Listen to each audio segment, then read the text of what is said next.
Hey guys, what's up? Welcome to tonight's live stream. Why you probably suck at 3D printing, or at least think you do. And there's a lot I wanted to talk about. So, yeah, I think it'll be a little fun night, a little good topical thing. Hopefully we don't encounter the same video problems we were having last week. That was bad. That was actually super bad. So let me get out of studio mode here, and we'll get everything set up. And it looks like stream health is good. We'll pop this chat out. We'll kind of bring this down here. And just getting everything kind of moved so where I can see everybody. Yeah, I like it. So yeah. Hope everybody's having a good time. And yeah, happy Sunday. Right? It's Sunday, right? Cool. So, God, there's a lot I wanted to talk about, but we're going to see how things flow and go and all that. Let me make sure I have the backup webcam ready, just in case. All right, yeah, it's live. Good. It's there, just in case. But I think it's because I had my computer on a long time that day, and the 4K link. I don't know. I'm still troubleshooting some problems. So, kind of rolling right into. First off, let me say 2 or 3 things. Yeah. Thank you everybody on Instagram. We just hit 20,000 followers on Instagram, which is wild because like a year ago I had like 150.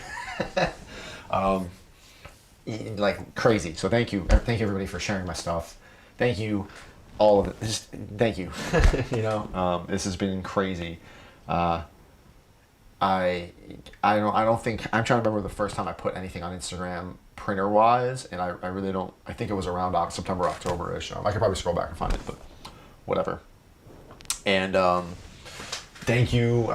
TikTok is taking off. I've actually been having a lot of fun with that because it's a little bit more unchained.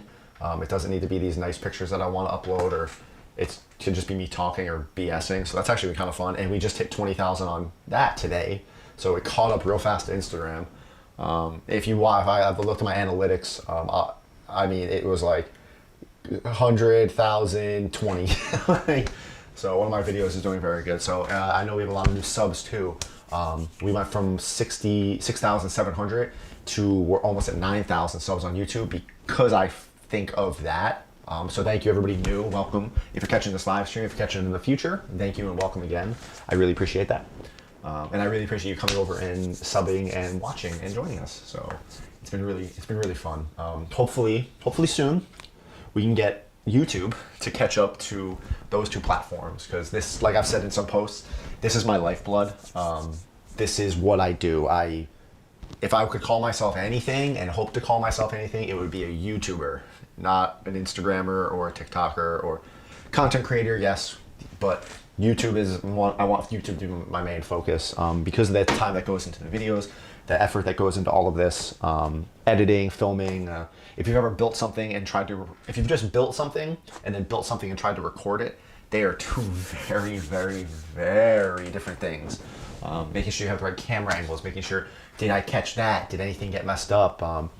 That happened in the Mjolnir video I just uploaded. A lot of my footage got corrupted, so I had to really improvise on some of the stuff. Luckily, I had recorded some other stuff and it all worked out.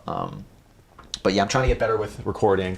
My GoPro's been doing great for that, my Hero 8, and my phone. I kind of realized that my phone actually does take really good 4K. I just have to put it in landscape mode, keep it out of portrait. As you saw, some of those videos were portrait mode, but that's another time. So yeah, so to start off, I want to hear from some of you guys. What failures have you had 3D printing? I want to keep this a little interactive. There obviously will be a delay and I'll do my best, but what failures have you guys had 3D printing? You know, obvious bed leveling. We try to stray away from bed leveling. We know that. We know bed leveling is probably 99% of people's problems. If not bed leveling, bed adhesion. That's a whole other ballgame. I want to move away from that and talk more about maybe parts on your printer being loose, your temperature being wrong, print failures, power outages. You didn't add support. You didn't click that setting.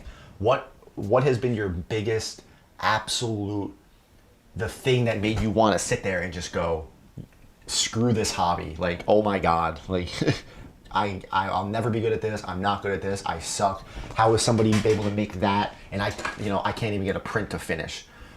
What has pushed you to that edge? I want to know. I want to talk about that.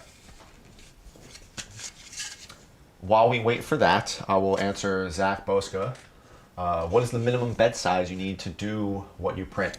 My recommended minimum bed size for printing large things, 300 by 300 by 400. A typical Creality CR10, an Artillery Sidewinder X1, a Sunlu S8. That would be the minimum, I would say, for printing this type of stuff. Anything smaller, you're gonna have to start cutting things up a lot, and you have to start welding, and it gets messy. So I wouldn't try to print a suit with an Ender 3. You could, I would not recommend it. I installed a nozzle incorrectly and had a blowout. I've done that once, man. Nozzles get tricky because you want to run them all the way down, but then you install it, but you forget to push your Bowden tube back down all the way or make sure it's flush. And yeah, that can happen. You have to make sure your Bowden tube is flush and pushed all the way down. Over extrusion, having lumps. Yes, temperature. So, yes, correct. Having temperature. I have never printed a temp tower. Ever. Not once. I've gotten lucky, and I try to remember that when I'm trying to teach you guys. I've gotten very lucky at a lot of this. I've never printed a temp tower, never dialed in a filament. I usually will do a print, it'll look okay, or maybe over extruded, under extrusion. I've never calibrated my E-steps. I did it, I actually have my Ender 3 sitting right here for some visuals later. I did do my E-steps. I calculated my E-steps on my Ender 3. Turns out they were actually right. I've never done E-steps. There's a lot I haven't done, and people look at me and they're like, what do you mean you've never done it? I'm like, I've never had to do that. So I've gotten lucky. Sorting supports drives me mad. Mark Trafford, yes. So a lot of things, I'm going to harp on that one. Hold on. Ooh. You got to get me a lot of questions. All right. Maybe pause on the questions for a second. These are a lot of different ones. I was expecting a lot of the same ones. No, apparently you guys have been all over the place. So, yeah. Supports. One thing I notice a lot of people don't do when they're talking, and we're talking, and they're like, hey, this, my print fell over, my faceplate fell over. They don't go into preview. Like, you slice the G-code in Cura, and it's like, prepare. They won't go into preview once they slice and view the supports. Reviewing your print survivability, I think, is the most important thing you could possibly do. Because if you stand, do I still have my glass plate? I do. Visual aids. Hold on. Glass plate. So you stand your faceplate up, and if you start, what I'll do is I'll drop the slider all the way down. I'm wondering how hard it would be. I'll probably mess it up. I want to set up Cura and show you guys, but I don't want to try to mess with the camera. Well, hopefully visually. Okay, so you stand your faceplate up, right, and you hit slice. What I'll do is I'll go into preview, and there's a slider bar all the way on the left. You can drop it down and you can watch the print build up. A lot of people don't know that. And what I'll do is I'll do that, and I'll actually move the print up and down. And I'm sure we've all seen on a faceplate, maybe, you'll have one really weird support that it's tall and skinny, and you're like, that's not gonna survive. Like, that's gonna wobble and fall over. A lot of people don't evaluate those things. So when they come in, they'll come into spaghetti because their faceplate fell over. They didn't evaluate the print. And that's a good habit to get into, of being able to look at your faceplate, look at your print, and be like, I know for a fact my printer can or can't do that. My Ender 5 Pluses operate exponentially different than my my standard CR10s, because my CR10s, the bed moves in and out, so the print's naturally going to wobble and move. Where my Ender 5s, it lowers. There's no bed wobble, so I can have a little bit more taller, risky prints, as opposed to something like my Max, where my bed is, in and out. So you really have to pay attention to that type of stuff. Oh God, so many questions. Filament jams. Filament jams suck. There's a lot to do with filament jams. 2 nozzle blowouts back to back because my nozzle thread stripped. Yep, that'll do it. Having to clean out your heat block after a blowout. Yep, sometimes it's better. I haven't had one so bad that I had to go and couldn't clean it out, but keep an extra nozzle on hand, because sometimes it just isn't salvageable. Or at least then your printer can be, you don't have to have your printer down while you clean out the other nozzle. So, bed adhesion was a huge one for me. Have you since remedied your bed adhesion? Fun fact, Frank, June 15th, 2019 was Frank's first 3D print. Oh, I didn't know it went that far back. I thought it was later than that. I didn't know I sucked. Prints being too small. I'm trying to print a clip to fix my glasses, but it's always too small. Yeah, sizing can be rough, especially when you're trying to do mechanical things. Support removal, because sometimes there's like too much. So the biggest thing I have done for support removal is lowered my, you go into the advanced settings in Cura and you search, just type in density, and it'll give you an option under support density. And usually that's set to like 20, 25. That's the infill density of your supports. I run mine at like a 1 or a 2. If I use tree supports, I'll even make it a 0. And that makes the supports, I don't have any in here. That's the one thing I didn't bring. There's probably some in there, there's super glue in there. But literally you can take the supports and just crush them with your hand. There's no infill, and it makes them break away so much easier. And it at least gets the chunk of the supports out of there. So try that. That saved me a lot. You can mess with air gap and Z height and distance and all this, but really, that was something that really helped me out there.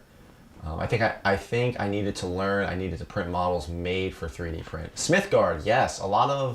There's a lot of people who just convert PEP files. They convert 3D models, but a 3D model doesn't necessarily mean it's made for 3D printing. There is a difference between a 3D object and an STL. Snapping parts when removing supports. Oh, my Eye of Agamotto did that. Oh my god, my eye did that. Yeah, the tree supports were a little too wild, and I ran like a 5% infill, and it snapped the damn thing. Oops, I'm a little late. Forgot to get a glass of wine for when the stream drinking game. Haha, you're so funny, Kayla. I love you. What's the stream drinking game? Don't worry. Somebody asked, Mark 39 update soon. Yes, I'm going to try to work on that this week. I already started welding some parts together. My goal is to have everything welded and maybe start fitting it for the next update video. I know it's been a while for Star Boost. I'm sorry. It's just, I have a lot going on. I'm so sorry. I need help sanding. Like, what sandpaper do I use for a helmet? Jaden Rodriguez, use whatever sandpaper works. If you go to my prep and prime tutorial, I talk about that on stripping things down, using the palm sander. If you need to start small, like a small grit, like 60, 80, 100, that cuts everything down. And from there, this next succession of sandpaper, the point of sandpaper is to slowly remove the scratches and the marks from the previous sandpaper. Now, if I sand this faceplate down with 60 grit, there's gonna be a lot of marks on it. I can't then go and jump immediately to a 2000 grit sandpaper. I could, you will sit there forever. What you need to do is build yourself up. That doesn't mean you need to do 60, 80, 100, 120, 140. No, you don't need to do every grit. But you'll know as you practice, all right, my 60 grit, I know for a fact my 160 grit can get rid of my 60 grit lines. Or even sometimes 200 if I prime it after 60. So you start to learn these tricks. I can go from 200 up to 400. I can go to 400 up to 800. So you can learn to skip grits, and you won't need every single grit possible while you climb your way up to a smooth finish. Touching the hot end while fixing, god gee, the amount of times I burn myself on my damn hot wrist when I'm messing with the thermal sock. Yep. What is your opinion on Simplify 3D? I've never used it. However, after talking to people and comparing Cura and people who have switched back and forth, the consensus from the people I've spoken to seems to be S3D is not worth it anymore because of all the features Cura has and the open source that they kind of utilize. S3, the price of S3, like S3D is good, but just it's not worth paying for when Cura can do all this stuff too.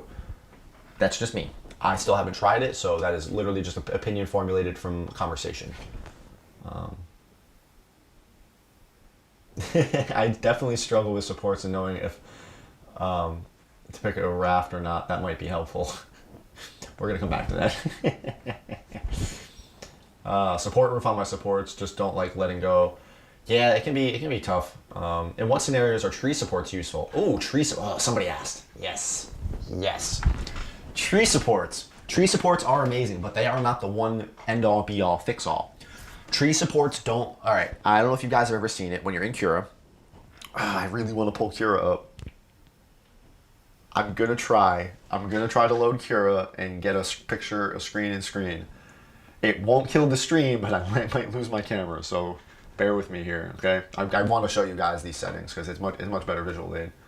See, didn't know about support density. It's crazy, and then I'm gonna show you it. We'll show you it. Is it possible to print supports with fewer perimeters in your files? So supports don't use perimeters like your files, especially tree supports. They usually typically only use one or two, one maybe two walls. Typically only use one. So, I struggle with moving supports too.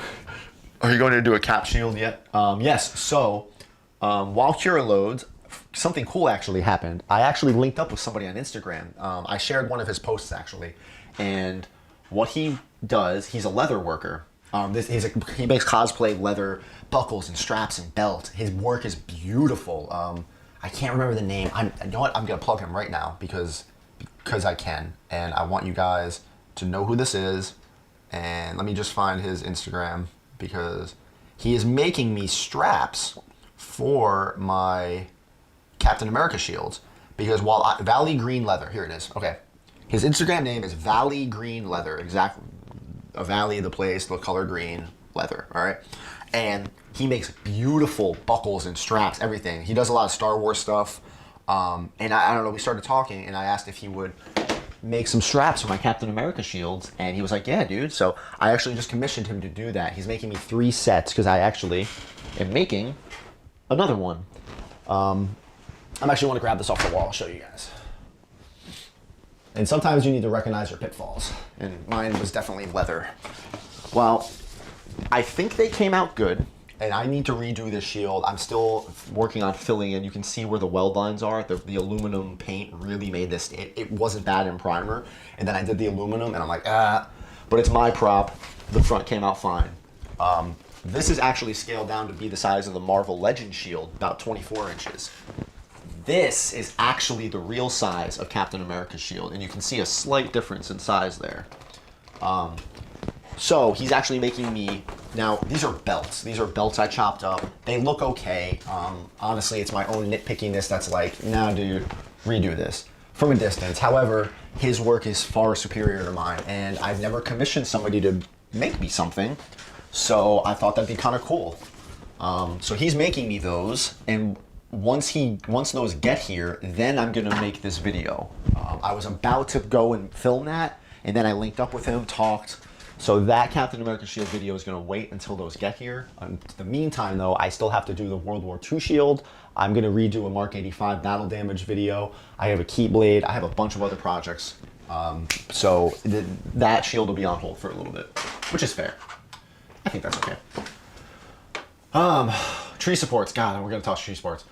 Rob Penguin, Robo Penguin, please ask me again in a minute or two while I get this set up, because man, you guys are asking a lot of questions. No drinks for me. Finally able to catch a live stream, even though I'm 17 minutes late. Hey, that's fine. It'll be available to watch later. Hey, great shirt. Thanks. Thanks. I like it. I made it myself. Frank thinks they came out good. Me, no comment. A little too early for drinking. No comment on that. What, Kelly, you don't think they came out good? You can say it. Rude.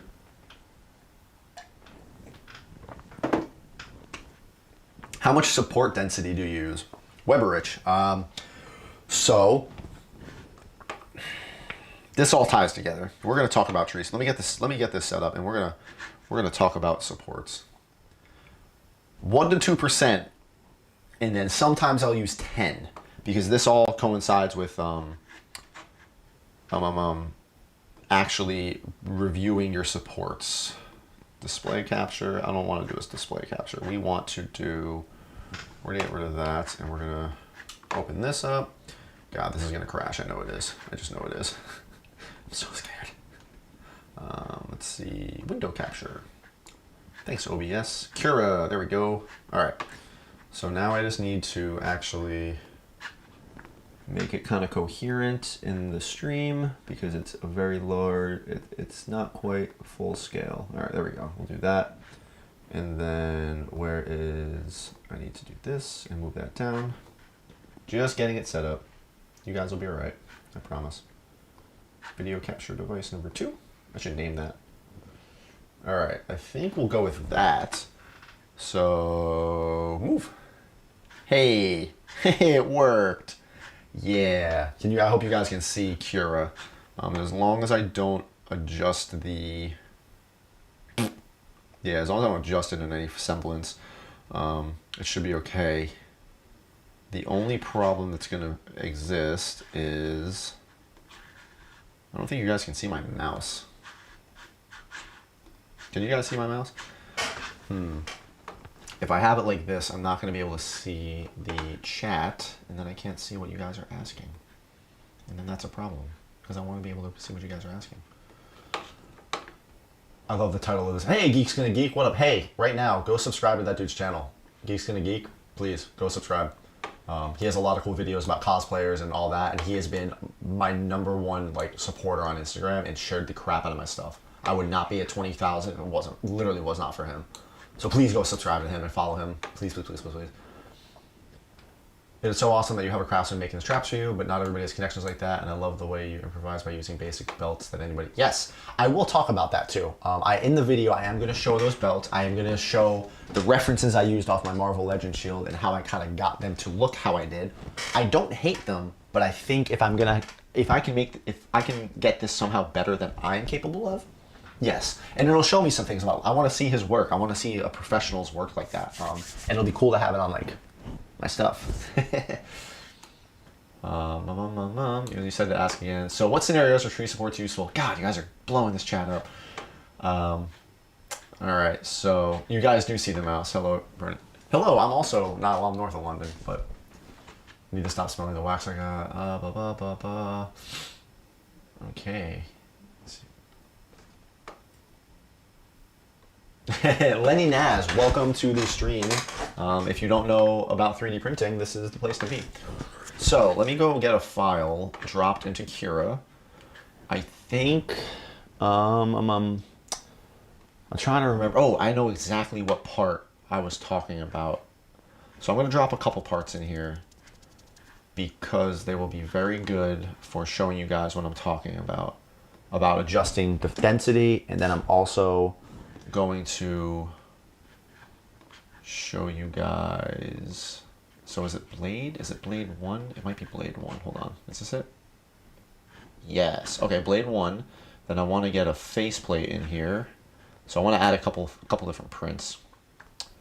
And this might answer a question for you a lot of guys on why you've had things fall over and prints fail. Or it might not teach you anything and you're going to say I'm stupid. So those are all viable options, and we want a faceplate with the iframe. Yes. Okay. So we'll minimize that. Just follow you. Okay. Cool. Update Cura? No. No, I haven't heard the best things about 4.7, so I am not going to update Cura. Yep. Oh, thank you, Wevo Brones, for donating and becoming a master tier patron. Are you in the stream? Thanks, man. Thank you for supporting my Patreon. I really appreciate that. If you're watching the stream, make sure you message me. Make sure you join the Discord. Speaking of Discord, there's are we at 700 yet? We might be close to 700. Definitely 600, maybe 700. We have a free Discord. There is a link eventually in the chat because one of my mods or admins are going to go throw it in there for me because they're nice people. It is a 100% free Discord for all of this. Printing, cosplay, troubleshooting, building, props, everything. Even if you don't care about cosplay, because there's people in there who don't cosplay or build things like this. They just 3D print. It's a mix of pros and noobs and everything in between. People are way better than me, people who are just starting out, so go check that out right now. There it is, boom. I wasn't gonna say I became a patron yet. The surprise was, oh, gee, Astaroth beat you. I'm so sorry. 623, cool. I like it. So thank you. Yeah, go join that. And if you join my Patreon, you get access to special parts of it. But by no means will you be limited. It's just extra stuff. Go read it. How do you close up your seams, and what do you use to connect pieces together? I'm making a Mark 45 helmet. I use a soldering iron. And what I do is let me make sure I'm still like streaming. Okay, cool. It's hard to see because I'm streaming Cura, but you can see all my weld lines here. So these are actually solid pieces now. And then I use wood filler. See, I haven't welded here yet. You can still see it's a black line. But we'll get back to that. That's not so much why your printing is bad. New Year's resolution to make an Iron Man suit next year. Been binge watching this channel for the past few days. Hey, thanks, Chris Nicholson. Chris beat me to it. Wrong chat. Sorry, other mods. All right, so let's talk about Cura. I'm gonna lose visibility of the chat. I guess I could go and switch YouTube real fast. I'll watch it on my phone. No, I don't want to suck up internet actually. Here we go. This way, if I lose visual, you guys will be able to tell and yell at me. So, not that I'm gonna pay attention, but wait. So you don't use glue? No, Jaden, I don't. I don't use any glue. Okay, sorry. I use glue minusculely to help line things up. I'll put a couple dabs of glue just to help align the part up, and then I weld it. If you do that, be careful. If you superheat super glue, like if you hit super glue with a soldering iron or a hot knife, it'll vaporize and it is very toxic and it can blind you.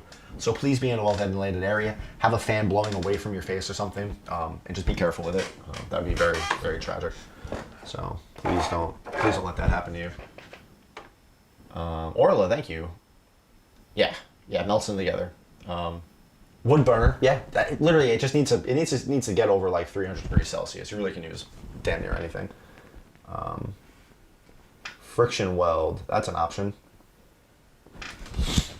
Okay, so we're gonna close out the chat and then we're gonna move over here. All right, so we got 2 parts in Cura right now. So if you guys don't know, we'll run this on we'll do a CR10S because I like my CR10Ss. So here are the normal supports you're gonna see in Cura, all right? And you can do a lot to manipulate the 3D model. So I'm gonna stand this up because I just recently got done printing this part and I know exactly what I wanna do for this. So there. And a lot of you guys, as you guys know, the red is where your supports are gonna be. Now you can do a lot with the stock settings, but you're limited. You're limited in the things you can adjust. So what I very much recommend you guys doing is it's time to step up. Go to custom, okay? Now I don't remember what custom has stock. I don't know what you can see because I've obviously enabled a lot of the stuff. What you can do is you enable all of this. So what are things I don't have enabled? Let's type in, I don't know, just support. Okay. So it's gonna show me everything to do with support, every single bit, all right? And I can, the things that are darker black, I can see those. Now, if you right click, you can keep this setting visible or you can make this setting invisible. Now, if I get rid of that, everything that you see are the things that I've enabled visibility of. So this is my quality, and on my CR10S, I'll usually run a low quality because I have a 0.6 millimeter nozzle. My shell, I don't mess with my shell. Honestly, I can honestly hide all this. I never mess with my shells. One time I've messed with my top layer and my wall thickness. This is all stock. These are stock settings. I don't mess with them. Infill is what I mess with, and I use a gyroid infill. Use it. It is the best infill ever. But I'll mess with my infill density, depending on how strong or weak I want the print. The lowest I go is 5, the most I've gone is 15. So that is something you're just gonna need to learn. At this quality, it wants a 20 stack. That is excessive. So I run a 5, not a 56. So we'll leave that open so you guys can see that. Material, this is again dependent on what your material you're using. So these are the only things I adjust. I adjust my temperature of my nozzle and my temperature of my hot end. And this is what my Sunblue PLA Plus likes. The only time I adjust this is when I'm using gold PLA Plus because it likes 210. 215 was giving me zits and artifacts. Let's see what the chat is saying. Oh my God, relax guys.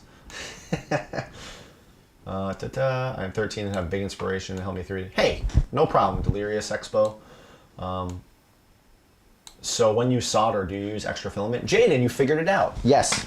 I have a bin full of extra material, rafts, and I use it like a 3D pen. I'll actually melt the plastic into the seams if there's gaps and fill and build it up.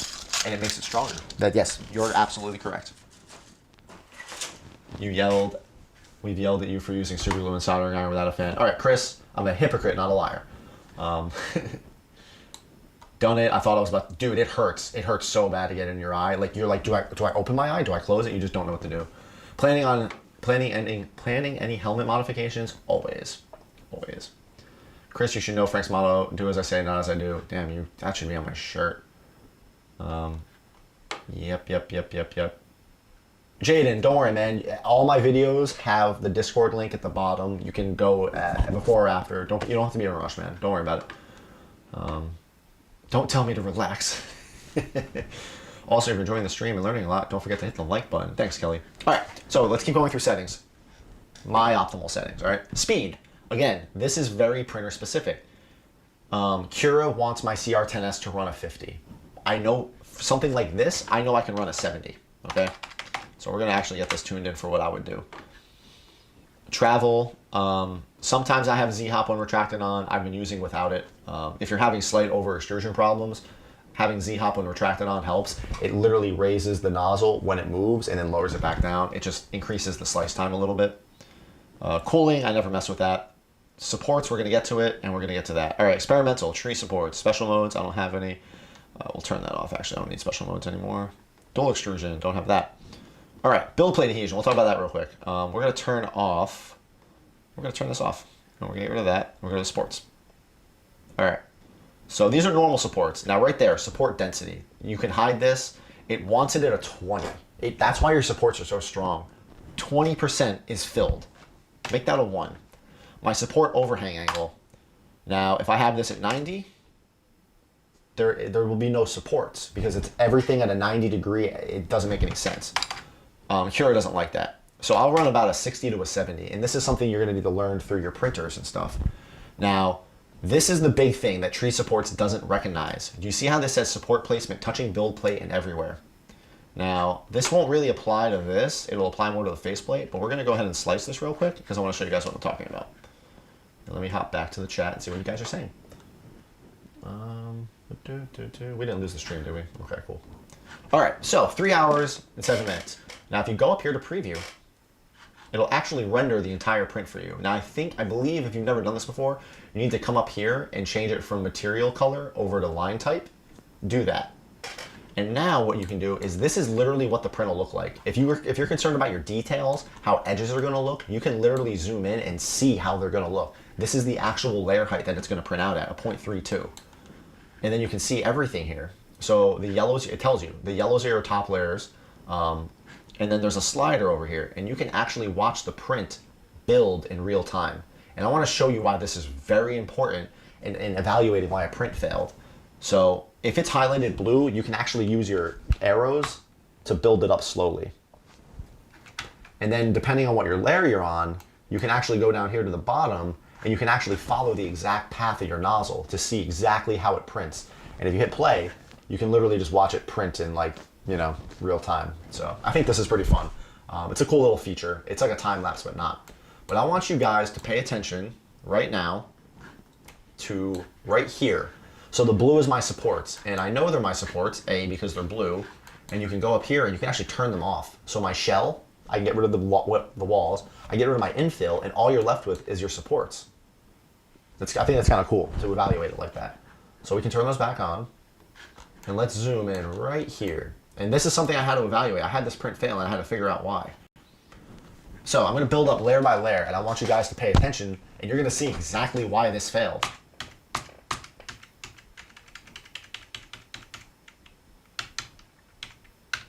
What's wrong with this picture? It's trying to print the top layer of that support in midair. This is just something Cura has a little bit of trouble with sometimes, and I actually think a couple slicers have problems with this. It depends on your infill density, of your support density. It is literally trying to print this thing in midair because my support density is so low. Because I have it set to 1, this crossbar right here is the only thing that it's actually trying to fill in. This is the 1%, and it's prioritizing where it goes. It's moving the priority over here and not prioritizing it over here. So now if we go and make this a 10, which is what I had to do, and we'll let that slice. I'm using low res prints because now you can see it. Now it's actually making support structure for it, and now this has something to start with. Now it's supported, and then you can watch it go. And that's only going to adjust this density. It's not going to adjust anything else. It's only going to adjust that. So again, looking at your prints and being like, oh, that won't survive is very crucial to this. And then obviously I've done this before. I do plenty of faceplates, so I know when they are and aren't going to work. Now I want to get rid of this part, and then we're going to put in the faceplate, and we're going to arrange that, and then we're going to rotate it up. And I talk about this in one of my other videos, so we're going to do this though and keep this kind of simple. So right about there. All right. So we have the faceplate, and we're gonna move this back to a 2, and we're gonna slice it. And this might take a minute, so I'm gonna check questions. Press F to pay respects. We have 6 in the house, and I have 2 at work. I don't need my own. You can never have enough printers. Do you just steal Frank's time? No, I steal hers. So, oh wait, is this the DO3D mask? Oh, it is. All right, yeah, gross. Cool. So we're gonna go over to preview, and hopefully it worked. Hey, it worked. Okay, cool. All right. So this is a jumbled mess of supports, and there's 2 things I want you guys to pay attention to, maybe 3. The first thing I want to talk about is the eyes. So it actually went in there and put supports only inside the eyes.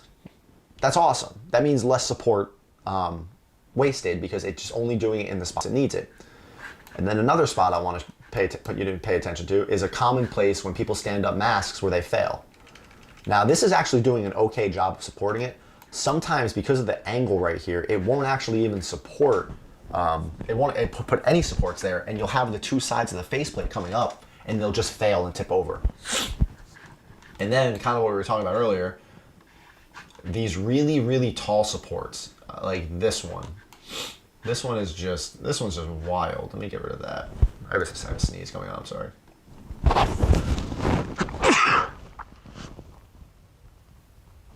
I can hear it downstairs. Okay.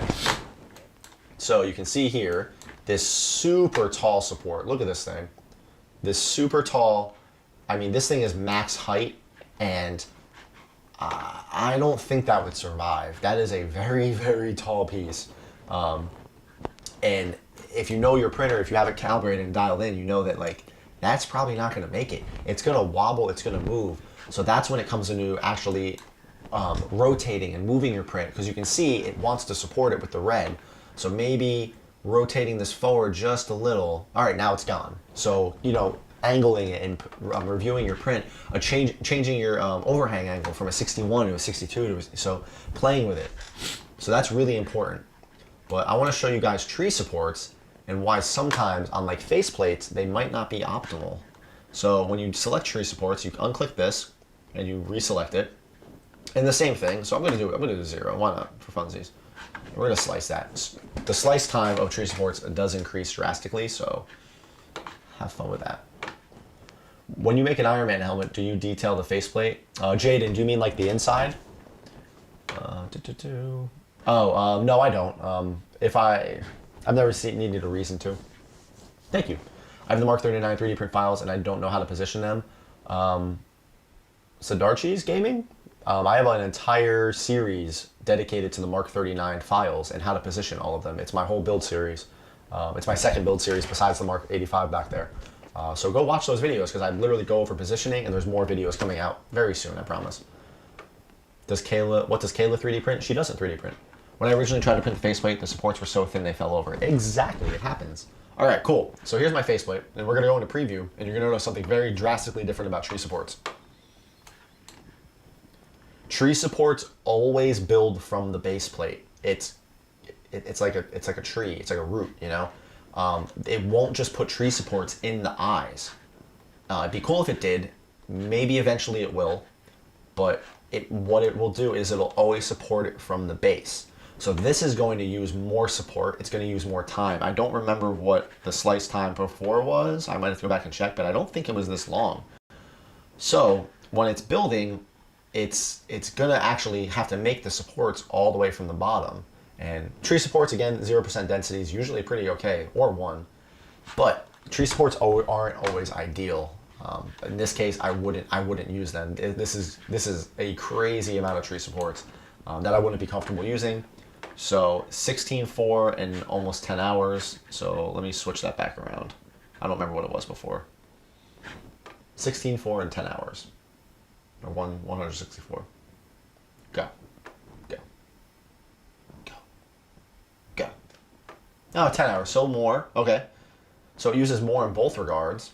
But I'm sure if we started playing around with this and tilting it forward and changing this to a 70 and changing this to a 1 and just doing a little bit of, you know, fun trickery, we can probably cut this down a little bit. It's never a bad idea to slice it with tree, like normal supports, look at it, review it, and then go over and slice it with tree supports. There's no hard, it's easy. It's just if you click on the button. Now we're down to 8.5 hours, and we shaved 30 grams of filament just by moving it and rearranging and positioning it. Wow, look at that. And also, having printed this mask in the past and knowing the capabilities of my printers, I would support block these. I would actually just get rid of these weird long supports right here and just completely block those out because I don't need these. All right, let's see, it's right to the chat. All right, have you ever considered getting into metal 3D printing, or are you waiting until the tech develops more and become cheaper? Chris Nicholson, I need that to become way cheaper. That's expensive. When do you stream? I try to stream 2 Sundays a month. And I post it on my Instagram, I post it in the Discord. Is tree support something I need to download? Smithgard Cosplay, if you have Cura, it is in there. Dude, I want to get into this building figures, build cap shields, as he's my favorite. I just need help and advice. Cameron, you're in the right place then, my friend. Right now, Jane. Under special modes in the old version and the current version is support under tab. Yes, I think 4.7 finally moved tree supports into normal supports. Oh, almost. Okay, so I missed one spot, so we're just going to throw you there. And we'll try that again. And I still want to talk about rafts and brims real quick. And then we're going to get out of Cura, and then we're going to start talking about some other... We're going to talk about painting. We're going to talk about fixing a failed print. And something really cool I learned about, what's it called? Print resume, and a cool feature, an accidental feature you can capitalize on. So, here. Now there's no supports on the inside, but see what I was talking about before? Oh, it worked. It did it. Okay, cool. Right here at the bottom, look at the contact point here. 2 little dabs of infill, and then this just builds up. This would never survive. So it still hasn't touched the supports. Right there. So you have 2 of these things just about to tip over. What I do on these faceplates is I'll go in there and I'll add custom supports. And all you have to do is come over here, get the cube, and you literally just build them in. Oh, not that. You can just add a couple supports here and slice them. And again, it's reviewing your print survivability. 99% of the times your print falls or tips over, it's because of this. It's because it was never... Cura can't really calculate in gravity. All it can calculate in is angles. The angles of attack, the angles where your supports are going to go, because it's trying to simulate that it understands gravity, and it doesn't. That is some machine learning BS that we can't even get into. So all it can do is register angles. Sorry. So yeah. And then, so once you build up the supports there, because I know that that's going to probably not like it and it's going to fall over. So we'll put those there. And then we're going to talk about, I want to go and build plate adhesion. So I try to always use a raft on tall prints because it gives it more stability.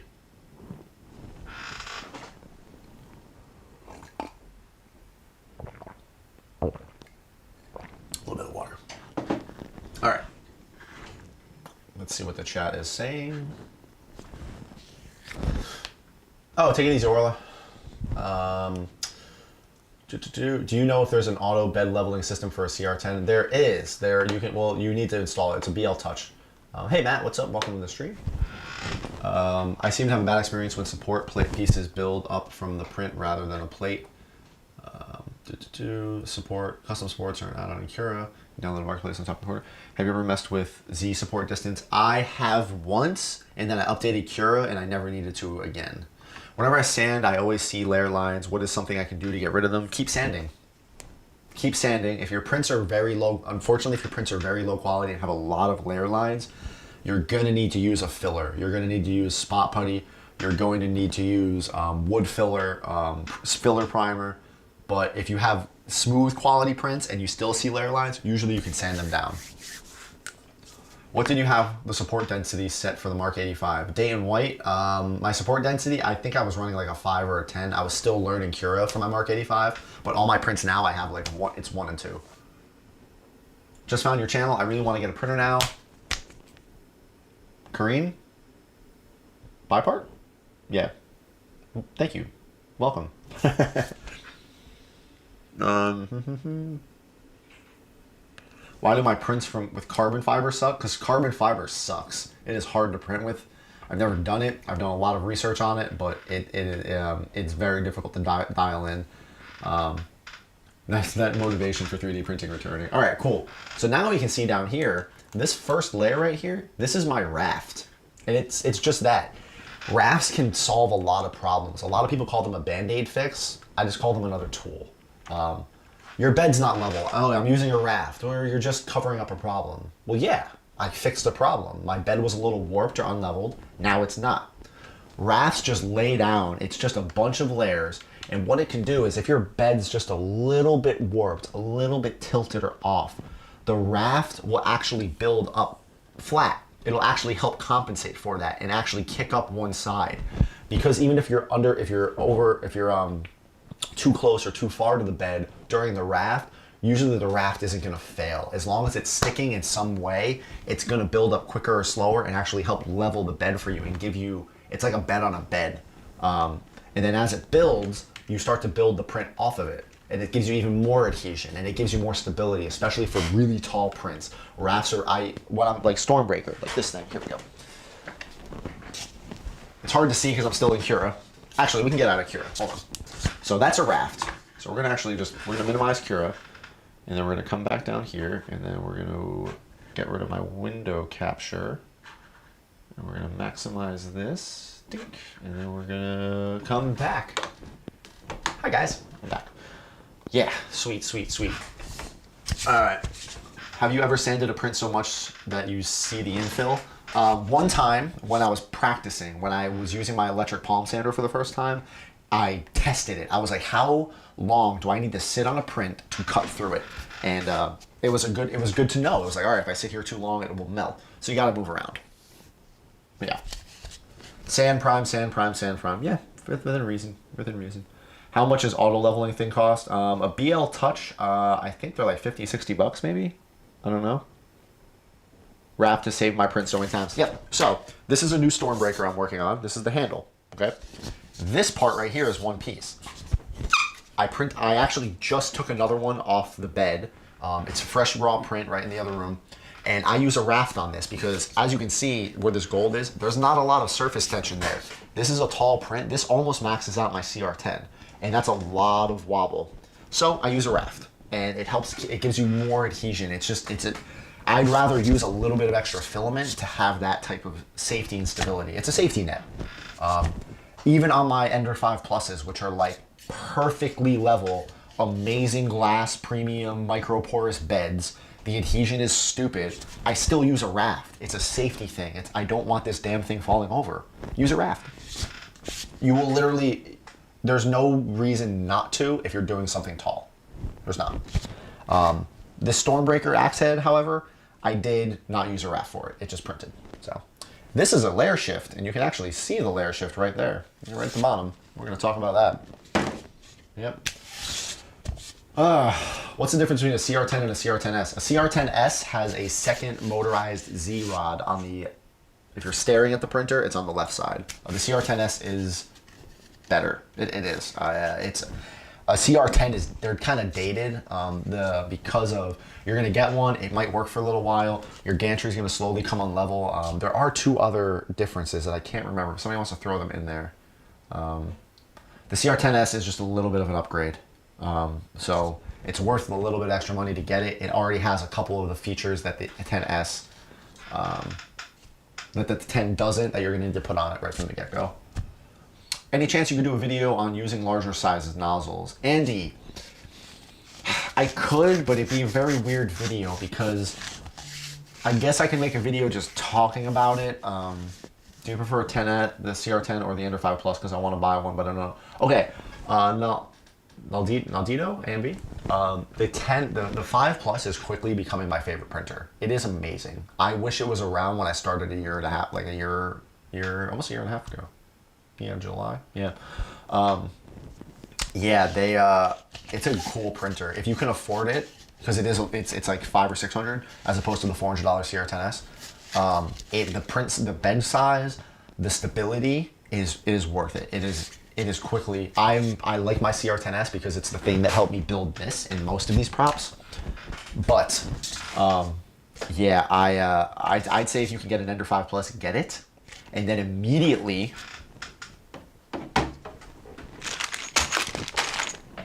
upgrade from the white Bowden tube to the Bowden Capricorn tube and get rid of your plastic extruder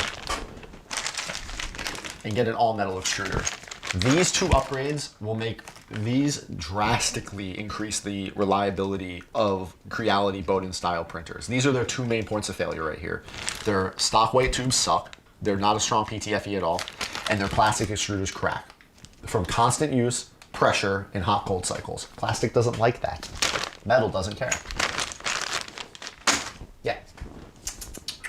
I had problems when I didn't tighten the hot end fan and didn't have my belts tight. Thought I should mention that. You didn't tighten your hot end fan? What do you mean? But tight belts, making sure your printer is square, making sure that the Z axis only moves, or the X axis only moves left and right. Your Y axis should only move forward and back. When the axes start moving in directions in ways they're not meant to, you start getting weird layer lines. You start getting weird shifts and patterns in your prints, and it's typically because of loose belts or your eccentric nuts aren't tight. Do your filament runouts on your CR10Ss work? Yes, they do. Mine stopped after the first few months. It's probably because the filament is wearing a channel into your runout sensor, and now the filament isn't actually triggering the sensor anymore. Hello from not Puerto Rico.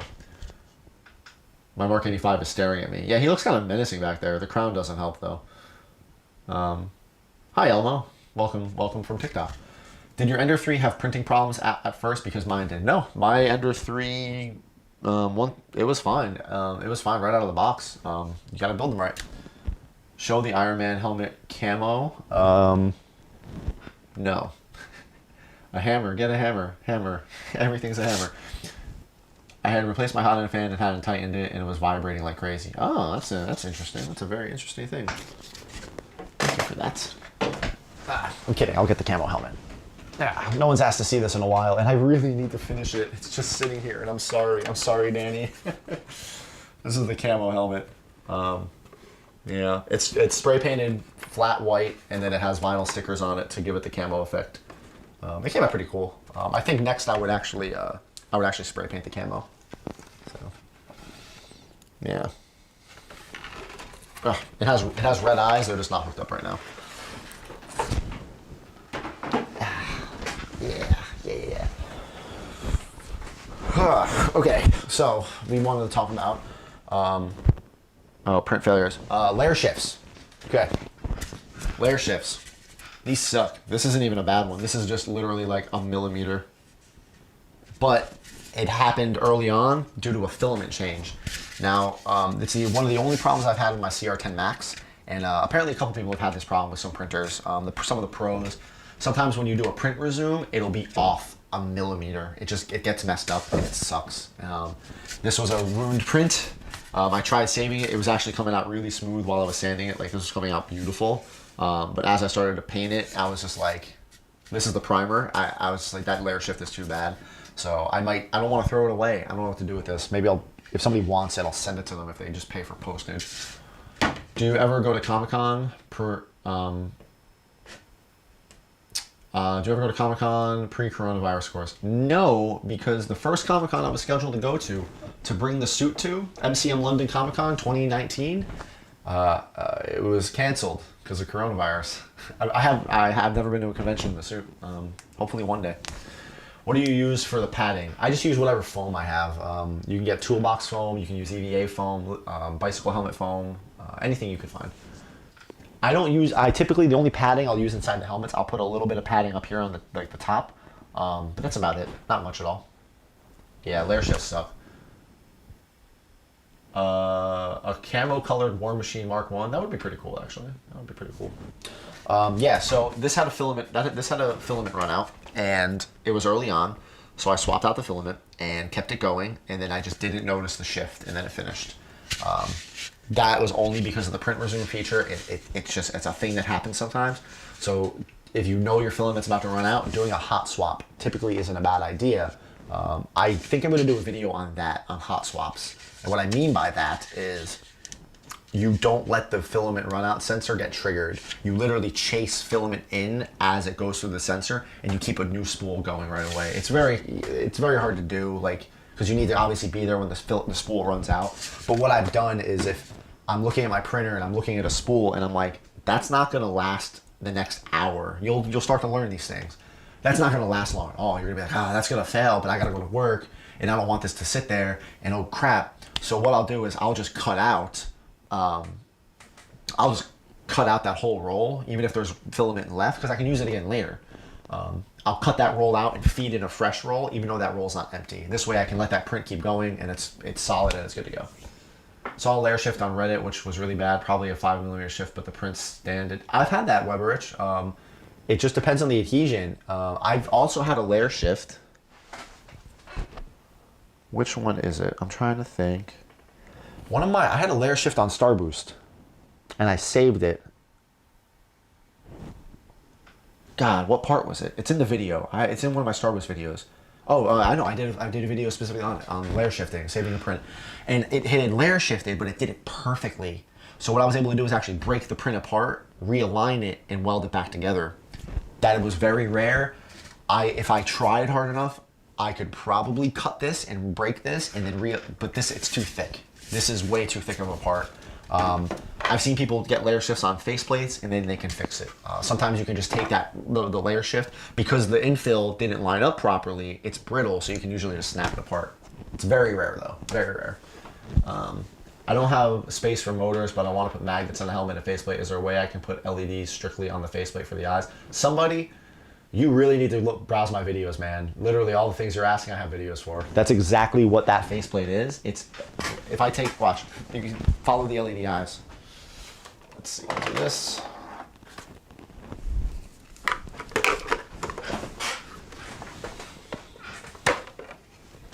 That's it. I have videos on exactly how to do this. The battery pack stays in there, and the magnetic contacts right there activate the eyes when they turn back on. The crown is so funny, by the way. I'm glad I left that on there. So yeah, you're gonna like my videos, man. You're new to the channel, I know that, so give it a browse. My cosplay craft tutorials and my 3D printing tutorials, browse those playlists, man. You're gonna like them. You know what? While this is back here, I think this would be funny. I'm just gonna do this. There we go. I'm just gonna leave that there. I should put LED eyes in that, like, so it illuminates the inside of the helmet. Can you put a filament runout sensor on an Ender 3 Pro? Yes, you can. I don't know how, but I know you can do it. Perfect. Thank you so much. You are so much welcome. You should put lasers in your armor. No. Do you see a need for welding the exterior visible side for strengthening purposes? Carlos, yes, actually I do. I do see a purpose of that. So this Captain America shield, right? You can see that I welded here, and I haven't welded here yet. Now, this isn't gonna break, but if I go here and probably flex this enough, I probably can snap that. Now, if it's really, really only for display only, yeah, I could fill that with wood filler and smooth it down, and no one would be to the wiser. But what I'll do is I'll weld it, and I'll make a recess. I'll make a canyon. I won't build up the weld. I'll actually make it subduct like a canyon. This way, when I put wood filler in it and smooth out, I'm still smoothing out the wood filler, but I did weld that spot, and I know it's a little stronger. That's total preference, though. What I suggest doing is getting things like this, this is a failed print to an ab section, and I used it in my painting tutorial. Having spare extra scraps to learn how to weld, so watch. That came right off, okay? Now what I could do is go take my soldering iron, put this back together, right? And practice welding. Let's see, what is this gonna go? It's gonna go right there. Yeah. So with that, I can practice welding, I can practice sanding, I can practice painting. So there's a lot of benefits to having extra parts. Always practice. I actually screwed up a hot swap bad. The filament went in slightly crooked and jammed. The old filament in the sensor ended up failing the print because no plastic was able to extrude. I hate it. Chris, I did something like that once where I was doing a filament reload, and I've noticed on my CR10Ss when you go and heat everything back up, and then you don't insert the filament, and then you go and heat it back up again, I'll get a thermal runaway error. I'm not quite sure why. So I've lost prints that way. TikTok is a weird place. Yeah, that's how it is. You set that up so perfectly, and at Tony Stark, I'm a huge Dr. Who fan. One of my supports broke off on my Spider-Man shutter lens, but it rebuilt off of an attached loose filament. Oh, there you go. Thanks, Jeet. Thanks, Jeet, for helping out and being a good admin. I can't believe you haven't put the Mark 1 helmet on there till now. No, I have. You just guys haven't seen it yet. That's kind of funny, though, isn't it? Super creepy with the Mark 1 on there. Yeah, I should put, like, red LEDs that just, like, illuminate the eye holes. And then put, like, real human-looking eyes behind it. What's better, 3D pen or soldering iron? That's totally up to you. I cannot answer that.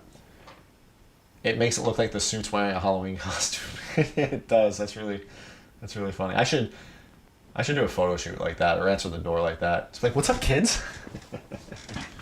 I'm surprised you didn't put the damaged helmet on it. It's too big. It looks weird. It looks real odd. Yeah, I have a big head, so my helmet's print too narrow, but if I adjust the size to fit me, the helmet is way too long, and I have around 4 inches in the front and back of the device. So Gus the kid, you might have to start scaling independent axes. It's tricky. I'm never going to do it. But what I mean is right now you're scaling X, Y, Z come together, right? What you might have to start doing is scaling X, Y. Like you might have to start messing with things in different dimensions. Good luck. That sounds terrifying. Where do I start? I'm new to all this. Watch my videos. But really, go check out my how to 3D print video. It'll give you a good baseline and hopefully a good understanding of what's involved. You need the printer, you need the programs, they're free, where to get files, some are free, some are paid. Do your test prints and kind of follow through some of the videos, and it'll kind of get your feet wet in it. Join the Discord and talk to people, because there's tons of noobs just like you. Take it easy, Andy. Thank you for joining. But it looks real off, but a crown didn't. No, the crown didn't. What looks off to you? This looks great. Okay, this looks fantastic. How dare you? He didn't mean it. Any second, I'm expecting Iron Man's head to turn and slowly moving on its own. Is it weird that it looks more like a human with that helmet on? It makes it look kind of buff, doesn't it? Like, it makes the suit look like yoked. I don't know why. I definitely gotta wear that in like my next video or photo shoot. Okay, let's see. What do you got? Could you touch on sizing? I have printed fingers and a palm armor, and they were either huge or tiny. I did the slicing thing on the finger to get just tiny pieces. Would you still suggest that way? Fingers suck. You are gonna print so many fingers, and you're gonna mess them up, and some of them are gonna fit, some of them aren't. Fingers suck. The best way I've learned to do fingers is you do the pointer finger. Print the entire pointer finger 100%. See if it fits. Because if it's too big, it's your middle finger. If it's too small, it's your pinky. And then you'll instantly have a print you can use. The chances of it not fitting any of your fingers are very slim. So, all right, cool. It fits my pointer finger perfectly. Well, you can either then go and print the ring finger or scale the pointer up 2%.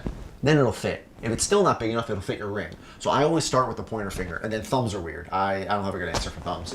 But yeah, slicing out rings to see if they fit does help a lot. But you also have to remember you're going to be putting a glove on. You might be putting wires in it. You know, you might be wearing a morph suit underneath it. So you really have to pay attention to that type of stuff.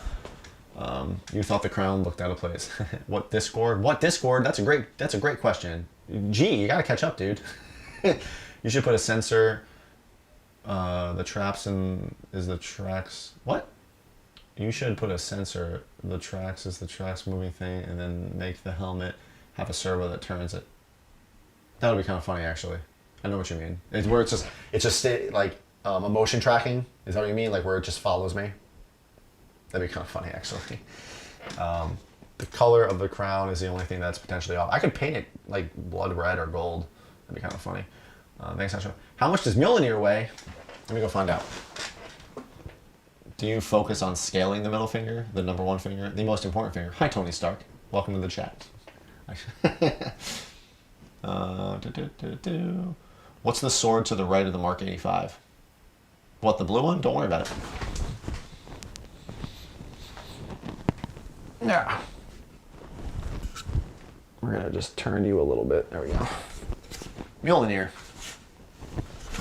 Mjolnir weighs roughly 2 pounds, if that. Mjolnir is very light. Haha, caught it. I did that in my video too. Oh, who's that? What? Hold on, I'm gonna hear it crash downstairs. Hold on.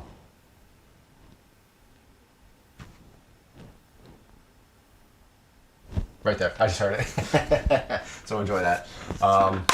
Yeah, that's funny because Kayla got like the before and after of that, and it survived. So I did a 5% infill density on the hammer itself. The handle, I think I ran a 10, but there's a metal rod in it, so it's much more rigid. It's much stronger, and I don't have to worry about it breaking.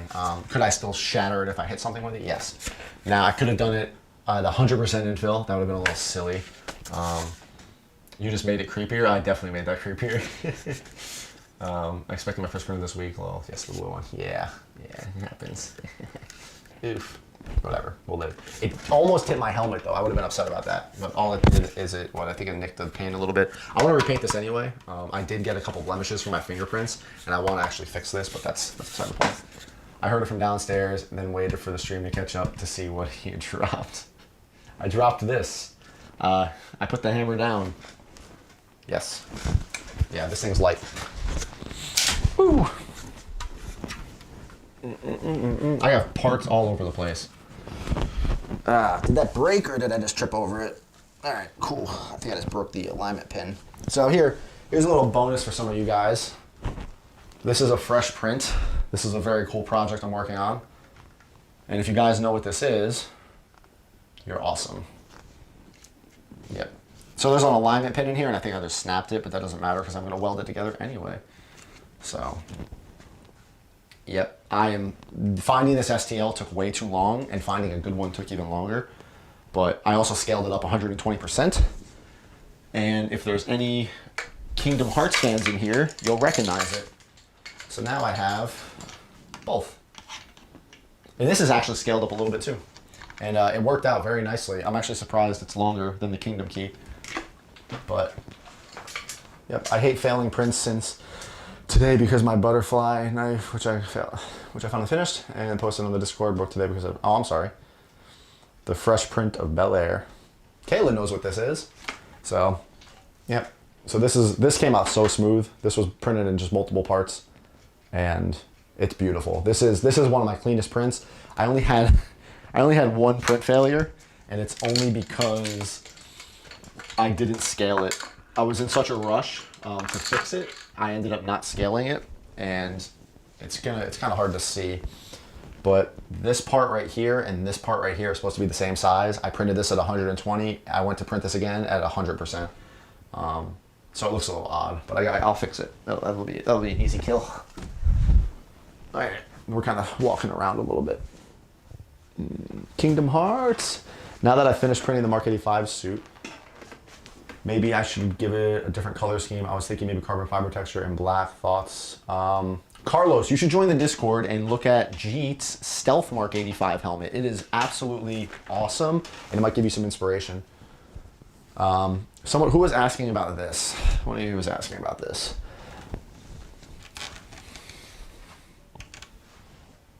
Yeah, so this is the energy blade for the Mark 85. It was recently finished, and I am very proud of this thing. I think the paint came out great, and I'm still trying to figure out how to incorporate it into a photo shoot because it's weird to hold, and mobility is limited in the suit, so I can't like do like really like low down poses and stuff. So we're gonna see how that goes. But yeah, I want to make a second one for reasons, and I'll do a build video on it because I didn't document any of this. I only have a couple pictures of the build. And I want to show you guys how I got this blue gradient look. I'm new to your channel on your Discord. Can you send pictures of stuff you've 3D printed? Yes, you can. That's exactly what it's for. Is your entire suit DO3D? I know you said your hands are Mark 6 or Thingiverse. What about other parts? The only other parts are the helmet. So let's see. We can, yep. DO3D, DO3D. These are all the version 1 parts. Okay, we're using the tip of the blade. These are all version 1 parts. The chest, the abs and the chest are version 2. The Infinity Gauntlet is obviously a separate STL. And then the helmet I use, which is right there, is part of the CG Trader helmet by Cura, because it just looks better than the DO3D one. I'm new to, I don't know how to make my prints the proper size. The Epic Indian, it is tricky. Careful. Don't start spamming. This was very informative. I'm going to design. My battery's sufficiently charged. I am going, oh, gee, stop. Stop it. Stop it. You do enough. Stop. What are those, rupees? God damn it.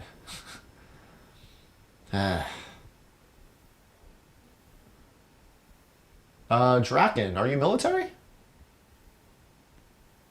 I don't, I keep working on helmets and other projects because I'm terrified of how Soul's Good would do to a suit when I move. Yeah, trust me, I'm terrified of that too. We're gonna figure that out though.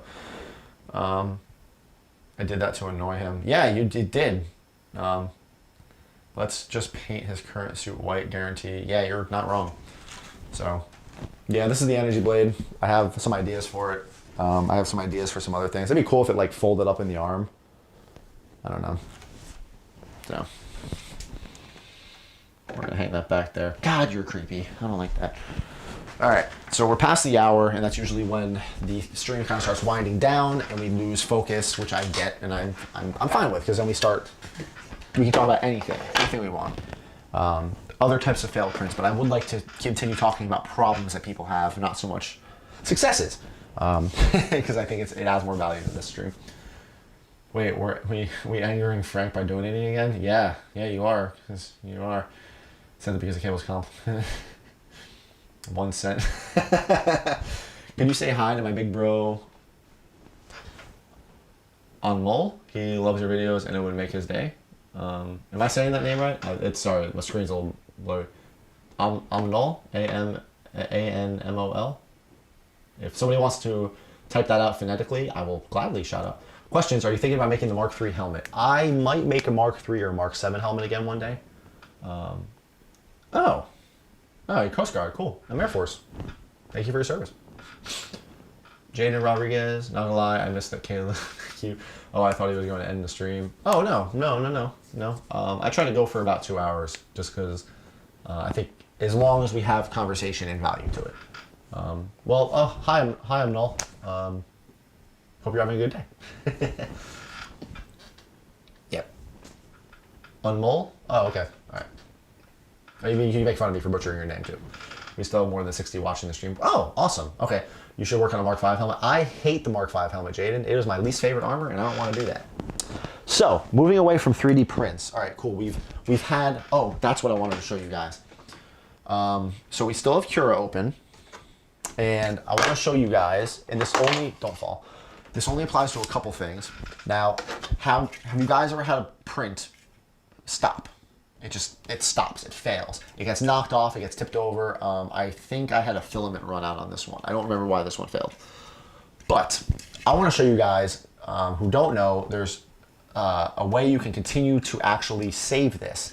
Now there's a much more advanced way involving where you restart your initial height of the print and that is, I don't know how to do that. I don't want to risk that.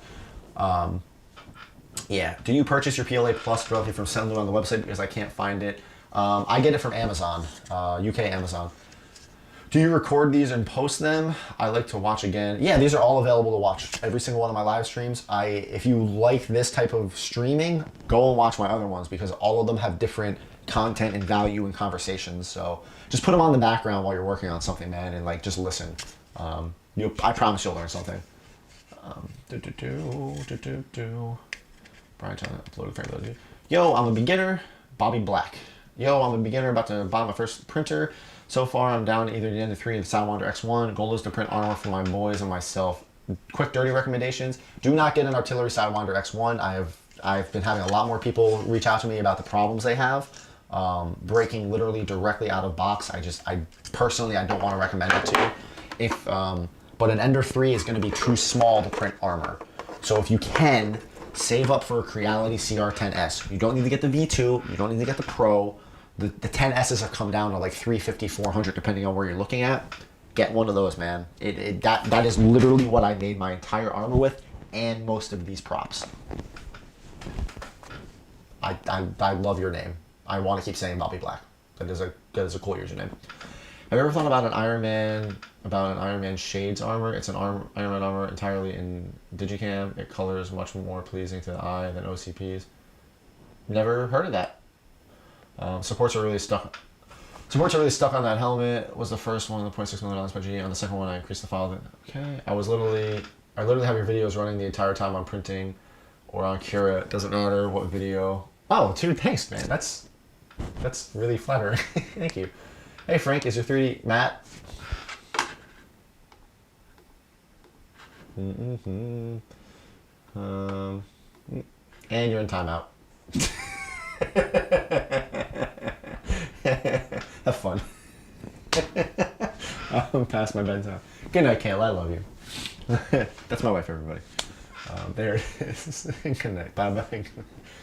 Oh, yeah, that's what you get, Matt. Yes, it is 3D printed. Thank you for asking. So, no, those are still printing. What has the bin? It would have rewrote the last layer. Do you like the Mark 42 paint job? Actually, yes, I do. I think it is actually a cool color. What color filament do you prefer? Anything but white. White filament I do not like. It does not print nicely. It does more damage to your nozzle, and you can't see it when you're sanding it. You can't see the layer lines. So I do not like white filament whatsoever. And besides that, I just ordered a bunch of purple, pink, and yellow because it was the cheapest that Sunlu had. All right, we're gonna see. I gotta see if one of these SD cards has what I need on it because I want to show you guys something really cool. No, it doesn't. I might have to run into the other room. Question, I'm 4'7". Can I print armor on the Ender 3? Even if you're short, I'm short too. I still wouldn't use the Ender 3 for big Iron Man armors. I see people who do Mandalorian armors and other cosplays, but if you're gonna do an entire Iron Man suit, I don't recommend the Ender 3. It's too small. No problem. Does your Mark 85 have hinges in the fingers? No, hinged fingers are a bad idea, and let me show you exactly why. Dayton, I feel like we've talked about this before, man. Okay, so here. Iron Man glove, right? Cool. Now, if you have the hinged fingers that DO3D has, they look cool, right? They hinge, open and close, okay? Now, that'll give you that nice versatility, and you'll see inside, and it'll be really cool. Now, say you're trying to hold something. Say you're doing something. Now, watch. I can bend my fingers. When you move your fingers, like the thumb doesn't necessarily close properly, but I can do this. I can move and bend my entire finger. Now, say you only have the hinges holding these fingers together and you're at a con. Somebody shakes your hand wrong. You grab for a door handle wrong and you break one of those hinges off. You just ruined your whole glove and now you're at a con with a broken hinge. They look great for display. Obviously, if they were the hinged fingers, they'd sit better with the glove if you have the Infinity Gauntlet sitting there. I don't recommend those hinged fingers. And if you are going to run them, put an elastic band in them anyway. But if you're gonna put an elastic band in them, why even have the hinges? Because the elastic bands work so much better because I can crumple and I can crush these. I can do whatever I want with these and they will always go immediately back to exactly how they were. So I don't recommend hinged fingers. It's a cool concept, but unless they're printed in resin or even, I think PETGs, they're too small, they're too fragile. So the Creality CR10S is the way to go for clone armor and Iron Man armor. Yes, Eviltron Panda. That's a cool name too. Can you 3D print armor and Ender 3 just requires a little more work? Yes, you can do it. The biggest reason I say not to is because of things like the legs, the thighs. They're so wide, you can't fit them on an Ender bed. So then you need to start making really weird cuts and reassembling circles. It's not impossible, I think he's in timeout for 300 seconds. It's not impossible, but it's gonna drastically increase the time it takes. I've learned thanks to resin printing. I love printing things in gray so I can see all the highlights and shadows, and I can't 5 kilogram rolls. That's true. White filament is the devil for sure, yes. Do you like the Mark 16 Nightclub? It's an interesting armor. It's totally possible to print with an Ender 3. I've gotten the entire top half of the suit and the thighs done with just the Ender 3. Steve Higgins. My middle finger is better broken. Do you know if you can change the CR10 settings without connecting to a computer? What settings? What do you mean? Like, change? There's no settings you're gonna need to change. You're gonna update the firmware and that's gonna be it. You need to connect to the computer once. I don't, if you're printing through a USB cable, you should not. It's just risky for power outages. It's another failure point, and if you can eliminate failure points in this, it really does help save you a lot of hassle. Random updates, power outages, your spouse turning off a breaker downstairs because she's trying to turn off another room or a light in a room and then killing 2 of your printers on accident. Weird things can happen, man. Weird things can happen. Don't get me wrong, I'm not saying don't try to print a suit with an Ender 3. You can. I just want you to be aware of it. You have to cut up the parts a lot more. You're taking your 70 prints to 100 and something or more. You're doubling or tripling the amount of prints you're going to need to do. That's more time on your printer. That's more time spent welding, filling seams, getting fitment. It's just a lot more work. It is not impossible though. To me, saving up for a bigger printer and getting that time back on the back end is more than worth the time you're gonna spend trying to get that print and that armor up to par with what you could have just done on the larger printer. That if you're smart about it and start selling prints on the side, can instantly pay for itself. Yes. Oh, those are the budget. Those are in the budget my wife gave me. Thanks again. Hey, no problem, Bobby Black. Hit me up on Instagram, and you can hit me up on Instagram, whatever you want. But definitely join the Discord, please. Where's a good place to get fingers that do not have hinges? These are the Thingiverse Mark 6 fingers. I'm pretty sure I've sent you that link before, man. These are or the free fingers on Do3D. They have a Mark 2 to Mark 49 free hand set of fingers that don't have hinges, and I like those. I think they're pretty good. Want to top your 212 hours. Why do you use Sunlu filament? Isn't it kind of pricey? I use cheap filament because it gets all sanded anyway. Print reliability and smoothness. Cheap filament can be good, and Sunlu isn't that pricey. You just need to know where to get it. And it's print quality. I have tried some cheaper filaments on Amazon that are like 10 bucks, and they're terrible. They're brittle, they're terrible. But also, you typically can't find basic Amazon Basics PLA Plus. You can only find typically really cheap PLA. I use Sunlu PLA Plus because it is absolutely amazing. It has nothing to do with being sanded. It's how smooth you can get the print. And there's a lot of cheap filaments that just blob and they're inconsistent. They're spooled up like crap. Trying to find their products vary so much where you'll get one roll of filament, one roll of black one day, and it'll be this temperature, and then you'll move over and you'll get another roll, the same roll a month later, and it prints completely differently because it was manufactured differently because there's no brand to it. They're just getting these bottom of the barrel suppliers. So you gotta be careful with that. Are you going to get a CR30? No, probably not. I don't need a belt printer. I don't see the point in it. I'm not mass producing. I'm back. I deserve that. Hey, oh wait, who was that? I see somebody. Dan Curry, are you CTK Creations? Where's Dan? I didn't see his name in there. Did I miss that? Hey, what's up, Danny? What's up, man? Yes, he is from CTK Creations. Danny is, he's a good friend. He's a good dude. Go check out his Instagram, CTK Creations. I've shared his stuff a couple times, yeah, he's good. He's very good. Just ordered my first printer Ender 3 last night. What should I print first? What are you into, Chris? Are you Marvel, Iron Man, Star Wars, DC, Batman? Print anything, dude. Hop on, go to thingiverse.com and just browse. Like, really just look around, dude. I found some cool stuff. I actually just downloaded a print and place katana because I just want to try it out. I'm building hull armor using normal PLA. Do you think that PLA Plus is better choice for that then? Does it print as easy? PLA Plus, in my mind, actually prints easier. It prints smoother, it sticks better, and it is stronger. However, you are not wrong for using normal PLA. Plenty of people do it. If you're gonna paint it, that definitely increases its life and susceptibility to warping due to sunlight, not direct heat though. And PLA Plus is the same way. I just like PLA Plus better. It also, Sunlu PLA Plus, I think sands easier and better than normal PLA. Not gonna lie, Frank, you had me laughing at that band. Good. How do you attach the faceplate to the helmet? Science guy, go check out my video. If one of my mods wants to link the magnetic faceplate video, I have two videos. Okay, there's two videos you're gonna watch for how to do this. One, it's how to make magnetic tabs out of purse clasp magnets, and that'll show you how to actually make things like this. And then the second is how to actually activate, have LED eyes that turn on when you pop the faceplate in. So and you can use the magnetic tabs for anything. It doesn't need to just be faceplates. I also have them right here holding the jaw together. It is, in my mind, this is just something invaluable for 3D printing. And then the whole helmet stays together. See? It's electric. Okay. Have you printed any flexible parts? Hold on. Yeah, that's me. Have you printed any flexible parts, like knee joints and shoulder?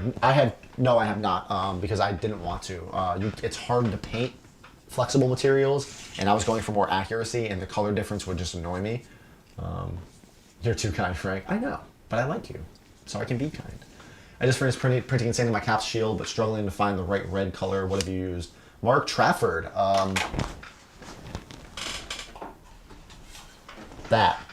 This is the metallic I use. This is a metallic red.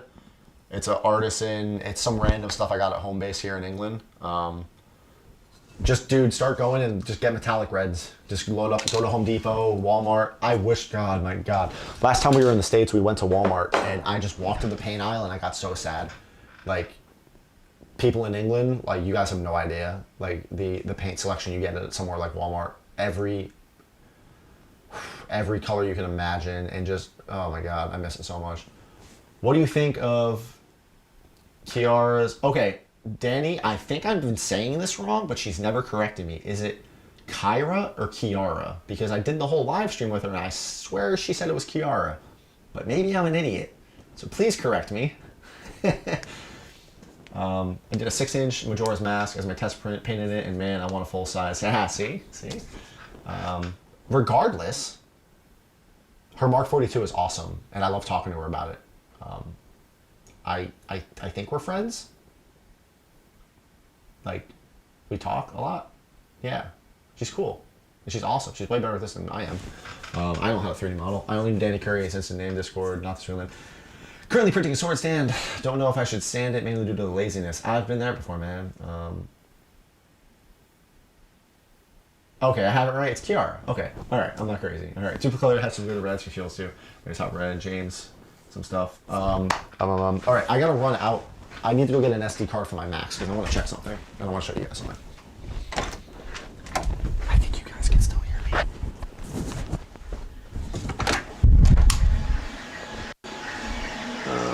Okay, so we'll grab it from my Macs. And you guys are going strong. Cool. All right, sweet.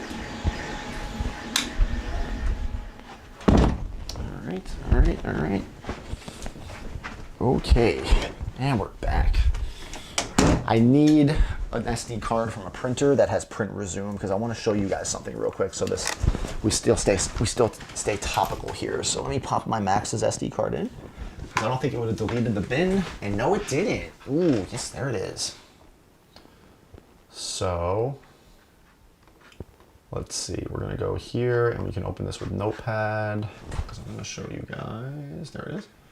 Now, did it still have the telemetry? Oh, no, it finished, so it got rid of it, didn't it? Nope, right there. Cool, awesome. It still has it. Sweet. All right, so we're going to minimize that. So how are you supposed to pronounce it? Those printers are going. Yeah. Oh, you guys heard them? Wait, Frank, not wearing shorts. What happened? Yeah, it's officially getting cold in England. Yeah, I don't want to talk about it. When Frank walks away and we still hear him in the printers. Kiara. Yeah, Kiara. You know what it was? We don't have me questioning it. It was the custom helmet she did for that that big famous TikTok dude who said Kyra. And that's why I was like, oh my God, have I just been saying it wrong this whole time? Oh. Yeah. All right, so I want to show you guys something cool, and I'm going to do a screen share, so it's going to get super confusing because you guys are going to see all my equipment. You're going to see everything. So I'm going to minimize the chat. I'm going to minimize the stream. I'm going to minimize OBS. Well, actually, I did a screen share on OBS, so let's do a screen share. Display capture. And then we'll do this. All right. So now you guys can see everything, hopefully. And then we're gonna go here and say hello to the Shiba. Yeah, that's my little Maya. All right, so we're gonna open up Cura and we're gonna ditch some things. And then we're gonna go back to Marvel and Thor and Quintessence Stormbreaker. And I believe it's the Axe, no, it's the Blade Core. Axe Core. Yeah, that thing. Cool, awesome, got it. All right, so as you guys saw, I had a failed print. All right, I showed you that red thing. Let me go back. You guys are gonna see OBS again heavily, and you're gonna see me, and then we're gonna, well, not that. We're gonna do this. Nope. Come on. Video capture device. Thank you. There it is. All right, now it's really confusing. Inception. All right, so you can see that this is the print that's in Cura, and it failed, right? All right. Now, there's a couple things I can do here. You can take some type of crude measurement device, like a caliper that I have here in my hand, or a ruler, but a caliper is gonna get you a little bit more accurate with it. And, oh no, is it dead? Don't be dead. No. Oh, no, we're alive, we're good.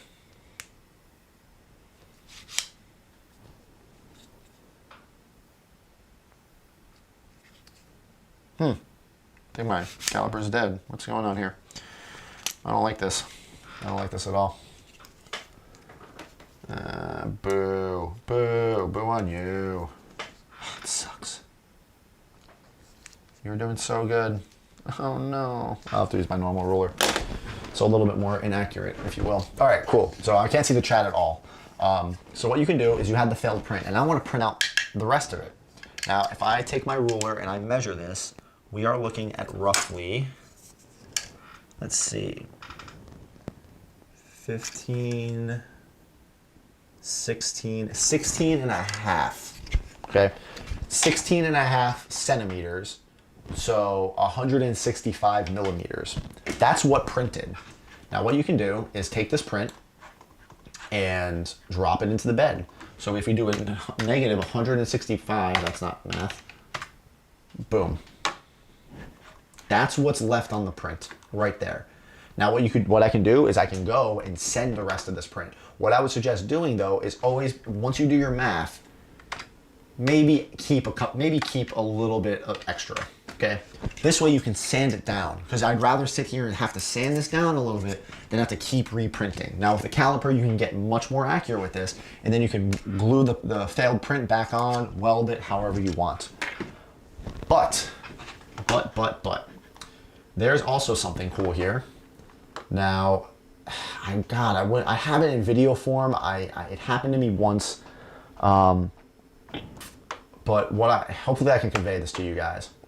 So this right here is the SD card for my CR10 Max. Now what I can do is drop the G code into Cura. It's going to take a second to render. And I want to check the chat. You guys are going to see the chat and see all you chatting about the chat. Bobby Black, Doge, I want a Shiba, bro. Off topic, but Shibas. Are Shibas good for first-time owners? No. Skidard, message me on Instagram. We have a lot to talk about. They're amazing, but there's some things you should know first. 90 minutes in and I still don't know why I suck at 3D printing. Oh, God, Astaroth. CR10S is a good price within my budget. That's the one you recommended earlier, correct? Yes. I gotta go again. Drop CS, yeah. Astaroth, truth. Hi, and bye, James. Have to go to sleep. Hello, Pascal. All right, cool. So this is rendered. All right, so this is a print that was on my CR10 Max. All right, and it finished. So when it finished, this spot where it says bin is, it's the print resumes, saving and saving and saving and saving and saving, and every layer it saves. And what you can do is you can actually go and open this. So say you had a power outage, right?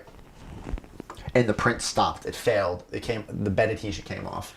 So you can open this in Notepad, and it's gonna give you coordinates. And if you scroll over right here, it's gonna give you an X, Y, okay? And then it's gonna give you a Z. Unfortunately, since this print actually finished, it's not giving me the right coordinates. But if there was a power outage, right in here, it's gonna give me, I have a Z coordinate too. And what happened when I had, oh God, where was it? I'm trying to think of what print it was. Ooh. It was on a keyblade I made. So you open up the bin, and I have a video coming out for this because, like I said, I recorded all of it. You can go in here and grab the Z-axis telemetry at exactly the layer that it was at. It'll literally just be a number. Mine in particular was 83. I won't forget it. It was a part to a keyblade I was printing, and it had stopped at layer height 83. Or a height of 83 point something millimeters. And all I had to do was go into right here into Cura, and I closed everything out. Wait, so I should be able to do that. Okay, I was able to go in here and then do negative 83, and immediately it was at the perfect height where I needed to print the rest of it up. What had happened was there was a power outage, so then it came back on, the bed had cooled, so the print came loose, there was no way to save it. I needed to print the rest of it. So this gave me the exact coordinates of where I needed to print the rest from. And then I used a ruler, I checked it to make sure, oh wow, this actually works. Now again, this only works on printers with print resume.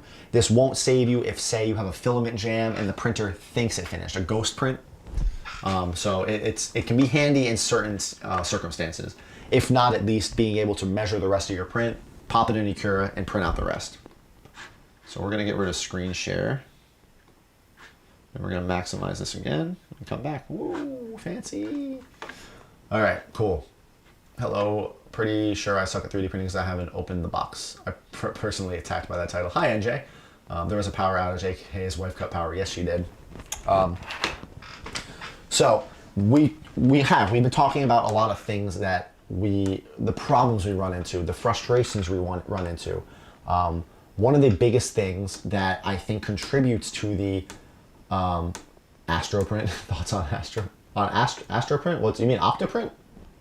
Octoprint? Is that what you're talking about? Some of the frustrations, we can wind this down with talking specifically about, like I said, these trials and tribulations. We just covered a lot of things that can cause prints to fail. Eccentric nuts, belt, obviously bed adhesion, level bed, understanding your G-code. A lot of people sleep on G-code, and a lot of people will throw settings at you. Oh, check this setting, check that setting. There's a lot of bad advice out there. There's a ton of bad advice, unfortunately, because, and I'm not attacking anybody in particular, I'm not attacking anybody, actually. What I mean by bad advice is there are a lot of veterans out there. There are people who have been printing for 10 plus years. They were here for the infancy of 3D printing. They had to build their own 3D printers. They took DC motors and stepper motors, and they built their own setups. So the learning curve they had and the pitfalls and shortcomings they had were vastly different. We're talking about people writing their own programs, their own CNC, just crazy amounts of research, and they do know a lot. But as the hobby transitions into more user-friendly, the problems we're going to start running into are more mass-produced manufacturing problems. Things coming from the factory that are loose. Almost every Creality printer I've ever built and got out of box in some sense, something was loose. The nozzle, the gantry was loose, a belt was loose, So these as much as you want them to be out of box, ready to go, they are still hobby entry-level printers. And then you start requesting help. You start going out there and putting yourself out there. Hey, this thing's wrong, that thing's wrong. Now you're asking the pros who have been doing this for years. They, in their mind, and it's a pitfall of anybody who's well versed in a subject or an expert. It's hard for them to draw back and relate to the beginning problems. They don't see those problems anymore. They're so second nature.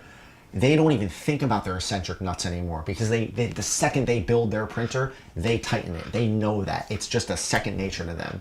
They know their settings. So when they're troubleshooting your problem, they're thinking about, why would I have had that problem? And it would be worlds different than you literally having two of your wires plugged in backwards. There was a whole thread on one of the Facebook groups, and it was every time this dude hit auto home, his nozzle gantry went hard right and just kept going bop, bop, bop, bop, bop, bop, bop, and it just kept hitting the side. It was going the wrong direction. And every single damn comment was, it's your G-code. Have you flashed the firmware? Have you checked your power supply? Have you checked? It was there had to have been 30 comments of everybody just was wrong. And no one was looking at it like, this dude just built his first CR10S he has the X and Y wires backwards, and that's what it was. It was something so simple because everybody was assuming, no, it must have been built right. It's something else. He couldn't have possibly built it wrong. He did. It's not his fault. It just happened. So there's a lot of bad advice, and it unfortunately sends people down these rabbit holes of just chaos and misinformation, where this solution was actually a much simpler. What is it? Occam's razor. And that applies a lot to printing, and people forget that. So you got to be careful taking everybody's. Don't even take my advice as sage advice. Like, I make mistakes all the time too. I have videos out there that I disagree with now because I've learned so much. So you really have to just be careful with how much stock you put into pros. I give it, a year, 2 years, 5 more years, probably all my videos will make no sense and be obsolete, because you'll be able to buy ready-to-go printers that are perfectly calibrated for $200. At least he didn't tempt fate like when he was tilted the Ender 5. Shut up, Chris. Sorry, that was a long rant. I apologize for that. I don't know if I asked this before. Is print resume in the Marlin firmware that I need to uncheck? I don't think print resume is in Marlin firmware. Some of it, at least. Unless it has, like CR10S's, I don't think have any print resume functionality unless you flash the firmware. I didn't know my Ender 3 had print resume until recently. Yes, you reminded me of another question. You use a wood burner to weld the pieces together. Do you weld on both sides of the prints, like the detail side and the back? Brian Johnson, that is totally up to you. Sometimes yes, sometimes no. Depending on the level of detail, I will not weld the outside. Then again, that will then mess with the strength of the part, so you have to be really careful. But typically I will weld the outside too, and just really have to do a lot of cleanup with wood filler and files and sandpaper. Random question, but can I print AstroTurf? No. Maybe? I don't know. Simplify 3D has a start printing at height feature that lets you continue the print where it failed by telling it to start printing at that height. Danny Cura, yes. So that is a great feature if your print didn't release from the bed, and then it's obsolete. But yes, that is a good feature. AstroPrint is an online slicer. I have to use it because my Chromebook can't use Cura. I've never heard of it. I've never heard of AstroPrint. How loud are 3D printers? Some are very loud. My Ender 3 is my loudest printer, and it is my cheapest printer. That probably says why it's loud. My CR10S's with the silent board, I can't even tell they're on. My computer fan is louder. When my CR10s would be sitting here printing, I couldn't even tell they were on. Then that was some of the best. That was the best $50 I ever spent on either of those printers. Reminds me of when people went down the rabbit hole to fix that one dude's printer that just needed filament. If you don't know what he's talking about, this dude could not get anything to print. He swore, he was telling everybody, it's not printing, it's not printing, it's not printing, and they were troubleshooting it for him. Hey man, have you checked this? Have you checked that? It wasn't a Creality printer. It was like a Flash Forge or something. It was like an encased printer, I believe. But he had no filament in it. He thought the filament just was there. Yeah, Chris, correct me if I'm wrong. I'm pretty sure it was like a Flash Forge, like where you can't see the filament. But he didn't know you needed filament. His fault for thinking that, or everybody else's fault for not asking. So, experts tend to overlook obvious and assume it's something worse because those simple issues just seem like common-ish sense to them. Exactly, Bobby. It applies to everything, man. It applies to, it's in the car world. Oh my God, it's in the car world. Yes, it is, and it is often overlooked, and you're just like, it can't possibly be that because it's this. You know, there's no way they hooked up those wires backwards. Yes, there is. There is. How do CR10S's do with figures, models, or have you not tried? I've gotten some pretty high detail out of my CR10S, but now I have a bigger nozzle on it, so nah, I can't do figures anymore, but you could go down to like a 0.2 millimeter nozzle, and as long as everything's tight and square and proper, it'll handle figures just fine. Like, I could very well print those Dragon Balls. I'd have no problem printing those Dragon Ball Z figures on an FDM printer. They're big enough, they aren't that detailed, and they'd be fine. I totally forgot I had the Mark 1 helmet on the 85, and that just scared me. Yes, any advice on how properly tight belts? It's 4 years now. I use my Geetek, but lately I realized I just tight properly too much, but I figured out how much is scrap. Not guitar string tight. My rule of thumb, can I get So if you have the gantry here and then the belt, you can pull the belt down. I should be able to kind of get one finger just barely in between the belt and the printer, and that seems to be tight enough for me. You don't want it so tight you can't even move it, but you don't want it so loose where you'll skip a gear. I can't remember what it was, but yeah, it was one where the filament went into an enclosed area. Yeah, the flash forges that are at my wife's work are like that. You can't tell the filament's there. And network admin, yeah. Have you tried turning it off on again? What are your thoughts on the new solar powered printers? The what? You might have to link me to that unless you're being unless you're joking, because they didn't plug it in. That's good. Yeah, a lot of the problems that people have with 3D printing are just the assumptions. I know, like I said, this title was a little clickbaity and there was more I wanted to talk about, but I think we kind of diverted and talked about a lot of other good things. Maybe this could be another, I could have a better layout and not let you guys distract me next time. Just different functionality, different problems, different things with printing that we have to overcome. So yeah, we're in the last 10 minutes of it and then we're gonna hop off. I don't like to do more than 2 hours. So any final questions, we can just open the floor up to literally any questions that I can answer very quickly. If you think my answer is going to be more than a minute or two, don't ask it, please. Message me or we'll cover it on a different live stream. And I hope you guys appreciated this, or not appreciated, like got some value from this. I appreciate you guys coming out to this. So yeah, thank you very much. This is fun. Like, thank you again for 20,000 on Instagram, 20,000 on TikTok. YouTube is, because of TikTok, my YouTube's finally climbing. Thank you guys. Like I said, like this is it for me. Like I want the YouTube to do well because I have so much content and so much stuff I can show you. I'm trying to put out more videos. I am. I'm trying to clear my workbench of all the projects I have. This way I can focus more on tutorials and give you more value back in that sense. I don't want to jinx it, but shout out to my camera for making it an entire stream as the camera, you know, just stops working. Did I get you? I hope I got you. Yeah, don't leave. I have to leave. I have work tomorrow. How much filament does an Iron Man suit go through? This suit took 15 rolls. My Star Boost took 15 rolls. Thank you, Victor. Would the Ender 3 Pro be a good second printer? Yeah, actually. I like having my little Ender. He's a little workhorse. I've got a CR10S in the cart right now, just reading up a bit more before I hit the buy button. Really appreciate the advice. Yeah, found you on TikTok. It's weird to read that. Bobby, message me on Instagram, dude, if you want to talk, or TikTok. No one messages me on TikTok, which I find odd, because now I have the same amount of followers on TikTok and Instagram, and y'all blow me up on Instagram. Can I message you if I have a problem? Yes, Jaden, you can, but make sure you join the Discord and ask there first. If you could buy any 3D printed project with an unlimited budget, what would it be? Any 3D printed project? What do you mean? Do you have a bad opinion on FlashForge? No, I think they're a cheaper brand though. They're more of an all-in-one classroom environment printer. It's an all-in-one built printer.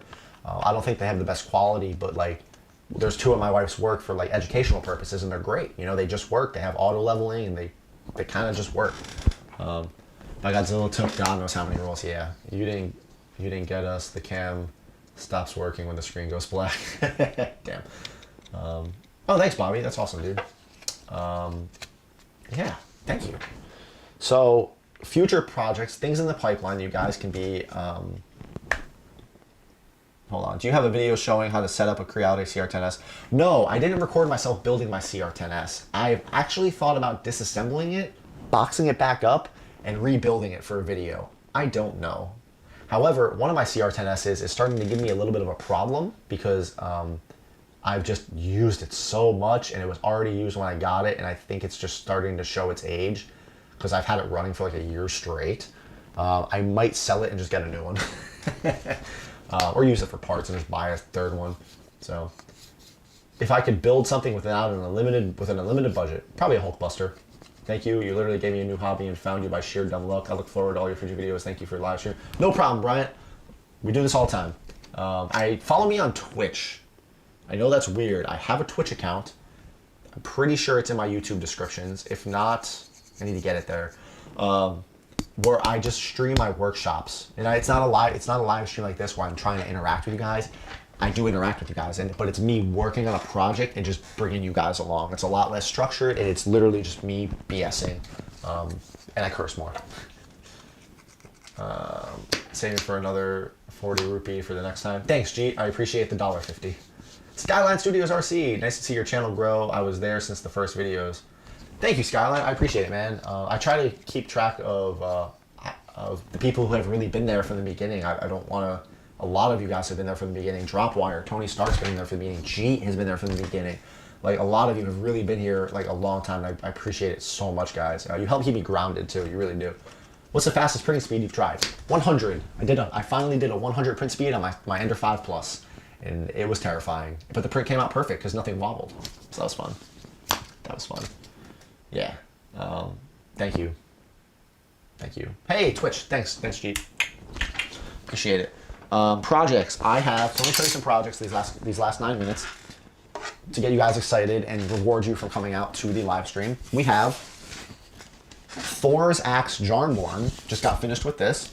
There is a really cool video. I wanted to get Mjolnir out before this because this is Thor's weapon before Mjolnir. We had Stormbreaker. We had this. So this isn't MCU. This was never in the MCU. But this is the axe Thor wielded when he wasn't worthy of Mjolnir. I really wish they had this in the first Thor movie. That would have been really cool. Like, he just had it as a weapon. Like, but it's called Jarnbjorn. Jarnbjorn. Sorry, I just looked up the pronunciation of it. I'm gonna say Jarnborn. I don't care. Jarnbjorn, and yeah, it's an awesome print.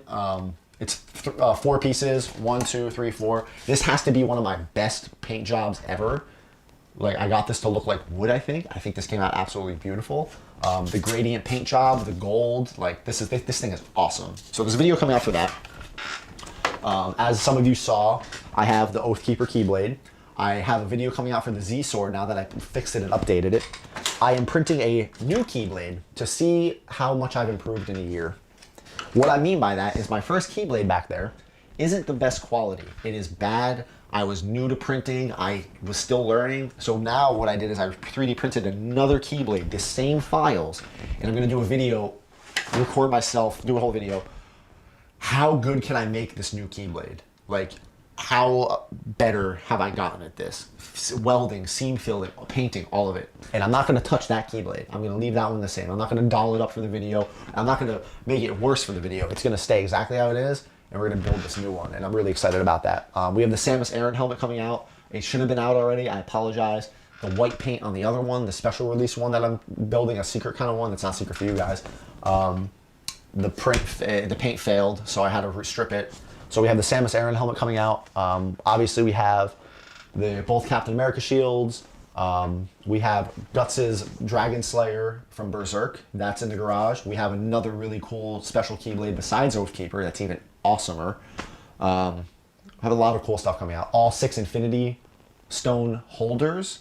So we have Loki's Scepter, the Eye of Agamotto, the Power Orb, the Aether, the Tesseract, and then a special thing that somebody very special made for me and that I'm very excited about. That's gonna hold the Soul Stone. So stay tuned for that. We're gonna have, that's 6 videos right there. Maybe 7. Maybe I'll do like a cool like combination video. Hey, speaking of Quinton-esque, there he is. Thanks, man. Thanks for your videos. I haven't seen the beginning, but when I figure out time travel, I will. I haven't been here. Oh wow, I missed a lot of questions. God damn. I can sleep. Shameless Patreon plug. Hey, join my Patreon. Go look at my Patreon. If you think it's something you want to contribute to, please do. There's no obligation. Thanks for the videos. I was there since the de-icing solution. Man, I haven't gotten hit with a de-icing joke in so long. Reddit's been pretty cool about it. So that's pretty good. I have an Ender 5 Plus to straight out of box prints good. Yeah, Alpha, it's great. The Ender 5 Plus is awesome. Will you be doing more Iron Man tutorial videos? Yes, Dan. Tons. I left this paused for about 2 years.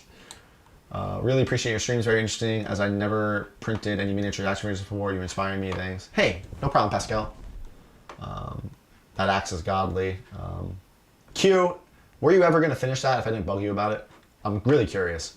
I need to print 111. I just printed the 75 blade as a prototype. Yeah, with your weird support.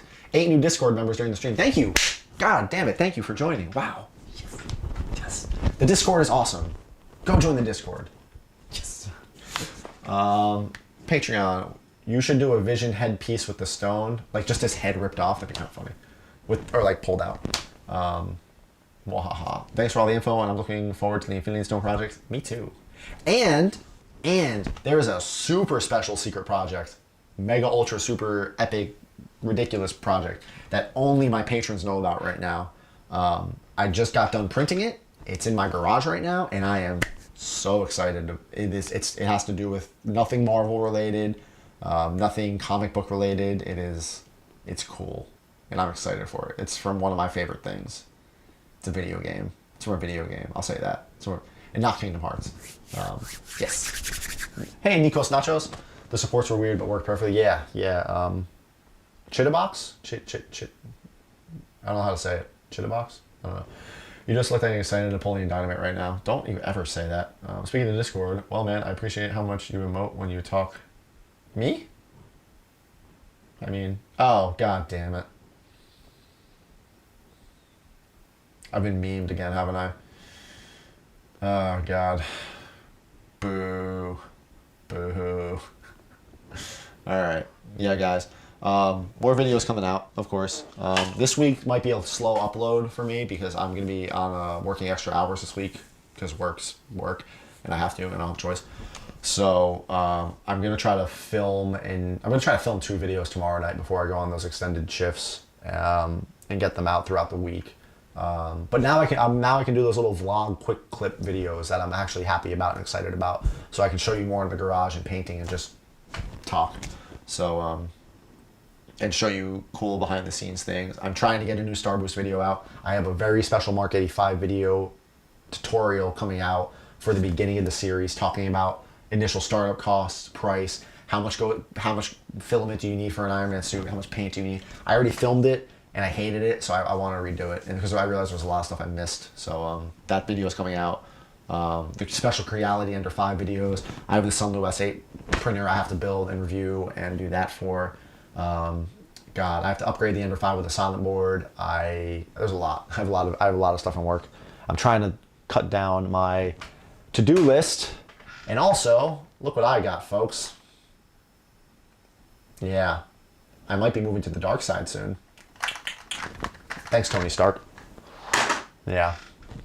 So, you just saw the logo? Yep. I gotta make new shirts. I want to make new shirts with the logo that the guy actually designed for me. So that'll be fun. Yeah. Do you prefer the Mark III or the Mark 85? Mark 85. That's why I made it. Silly. I do want to make the Mark III though. I have the files for it, the new DO3D ones.